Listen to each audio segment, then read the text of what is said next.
20 ఏళ్లుగా మా డాడీ కోమటిరెడ్డి వెంకటరెడ్డి నల్గొండ ప్రజలకి తెలంగాణ ప్రజలకి చేసిన పనులు అలాగే అభివృద్ధి కార్యక్రమాలకి భువనగిరి ప్రజలని కోరుకుంటున్నాను. చేయి గుర్తుకి ఓటేయండి, కోమటిరెడ్డి వెంకటరెడ్డికి ఓటేయండి. అలాగే అదృష్టం ఇవ్వండి మీకు సేవ చేయడానికి. వచ్చే 5 ఏళ్లకి ఆ తర్వాత ఇంకా చాలా ఏళ్ళకి అవకాశం ఇవ్వాలని కోరుకుంటున్నాను. ప్రైవేట్ యశోద హాస్పిటల్ దాకా పోవాలన్నా ఎందుకు? ఈ పేదోళ్లకు ఉచితంగా ఏ రోగం వచ్చినా చేరాదా గవర్నమెంట్ అనుకుంటే? చెయ్యొచ్చు. కేసీఆర్కి అది ఇష్టం లేదు. ఎందుకు చెప్తా మీకు, వాళ్ళ చుట్టాల హాస్పిటల్లే ఉన్నాయి. కేసీఆర్ చుట్టాలే.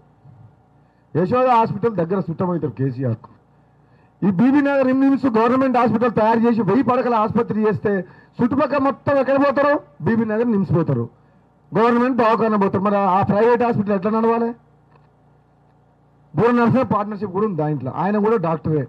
ఇక ఆయన గురించి చెప్తే డాక్టర్గా 24 గంటలు పైసలు తీసుకొని ఆపరేషన్ చేస్తే ఆయన పేద ప్రజల గురించి ఆలోచిస్తాడా? ఆయన పార్ట్ టైం పొలిటీషియన్. అంటే సగం 90% ఆయన అక్కడనే ఉంటాడు హాస్పిటల్లో. మీరు ఒక్కసారి ఆలోచన చేయండి. ఈరోజు ఈ పెద్ద మనుషులు అనుకుంటున్నారు అందరూ పెన్షన్లు వస్తున్నాయి అంటే కేసీఆర్ గొప్పతనం అనుకుంటారు. ఈ ముసలోళ్ళు మొత్తం మన కారు గుర్తుకే రనిల్ గొప్ప ఓడిపోతున్న కారణం. అవునా కదా? మొత్తం మోసం చేసేవాళ్ళు, మొత్తం మోసం చేసింది ఈ ముసలోళ్ళు. కుంభవాణిది 34,000 మేడతో చెప్పమ్మా. ఈ ముసలా వాటి మన ఎక్కడ చూస్తలేదు, అటుమొక్క పట్టుకుంది, చెయ్యి గుర్తు మొక్క అటు తిప్పుకుంది. ఇంకా పెన్షన్ వస్తుందంటే వీళ్ళు ఏమనుకుంటారు అంటే ఈ ముసలోళ్ళు అందరు ఊళ్ళో ఈ కేసీఆర్ ఇంట్లోకి పైసలు ఇస్తున్నాను వీళ్ళు అనుకుంటారు. ఏమమ్మా, కేసీఆర్ ఇంట్లోకి వెళ్ళిస్తున్నాడు. తెలంగాణ ఇచ్చింది ఎవరు? తెలంగాణ ఇచ్చింది ఎవరు చెప్పమ్మా? నువ్వు ఏం పేరు? నీ పేరు? ఆ పేరు ఏం పేరు? అద్దాలు పెట్టుకున్నావు పేరు ఏం పేరు? ఓ పెద్దమ్మ, ఓ ఎర్ర శ్రీరామ. ఈమైతే ఇటు చూస్తలేదు. ఏ తెలంగాణ ఇచ్చింది ఎవరమ్మా? తెలంగాణ ఇచ్చింది ఎవరు? ఆ నోటుకే చెప్పమను. ఎవరు? సోనియా గాంధీ ఇచ్చింది. ఇచ్చిందా? ఓ పెద్ద మనిషి, సోనియా గాంధీ ఇవ్వలే. మరి సోనియా గాంధీ తెలంగాణ ఏమో సోనియాకి ఇచ్చింది. హైదరాబాద్లో ఆదాయం వస్తాయి.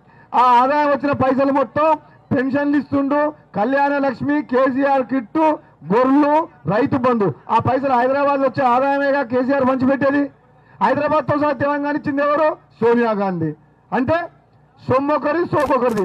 తెలంగాణ ఇచ్చింది ఆమె, సచ్చిందేమో మన పిల్లలు 1000 మంది తెలంగాణ కోసం ఇచ్చింది ఆమె.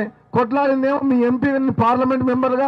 నేను అప్పుడు నన్ను ఎంపీగా చేస్తే నేను పొన్నం ప్రభాకర్ మర్యాదకి మేము అందరం కొట్లాడలే. ఆయన వచ్చినాడు కొట్లాడుతందుకు. కేసీఆర్ ఇప్పుడు నా పార్లమెంట్కి వచ్చిందా? మేము 12 మందిని కొట్లాడి సోనియా గాంధీ నొప్పించి, కాంగ్రెస్ పార్టీ నొప్పించి, పార్లమెంట్లో తెలంగాణ బిల్లు పెట్టించి, తెలంగాణ హైదరాబాద్తో కూడిన తెస్తే మాయమాటలు చెప్పి ఇల్లు కట్టిస్తారు. మీ ఊళ్ళో ఎంతమందికి ఇల్లు కట్టించున్నాం?